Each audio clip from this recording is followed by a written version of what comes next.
Alors, le système de retraite français n'est pas du tout au bord du gouffre, il n'est pas du tout menacé financièrement. Il y a un léger déficit, bon, en ce moment c'est la période de crise, mais un léger déficit qui est prévu aux alentours de 2030 entre 0, c'est-à-dire pas de déficit du tout, et 0,5 points de PIB. Mais en fait, ce déficit ne vient pas d'une explosion des dépenses, il vient plutôt d'une baisse des recettes.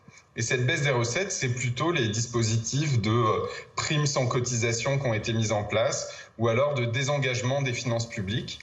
Et cet économiste, pour nous dire ça, il se base sur les prévisions du COR. C'est le Conseil d'orientation des retraites qui a publié son dernier rapport en juin 2021. Et dans ce rapport, le COR se montre plutôt optimiste. Il effectue des projections qu'on va voir selon 4 scénarios de croissance. Et dans tous ces scénarios, eh bien, la part des dépenses liées aux retraites diminue dès 2030, ce qui signifie que le déficit pourrait se combler tout seul. L'une des explications, c'est l'effet des réformes déjà engagées sur les retraites. Les dépenses que les Français consacrent aux retraites, elles sont autour aujourd'hui de 14 points de PIB. Elles sont déjà orientées vers la baisse du fait des réformes précédentes, alors même que le nombre de retraités continue d'augmenter.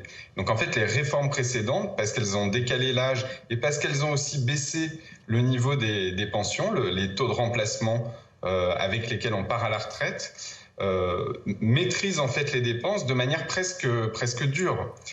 Alors c'est vrai que depuis une quinzaine d'années, le temps de travail des actifs s'allonge. Il y a eu la réforme Fillon en 2003, Woerth en 2010, Touraine en 2013, qui est entrée en vigueur il y a 2 ans. Et regardez cette évolution. En 2010, les Français partaient à la retraite à 60 ans et demi en moyenne. En 2019, à 62,2 ans.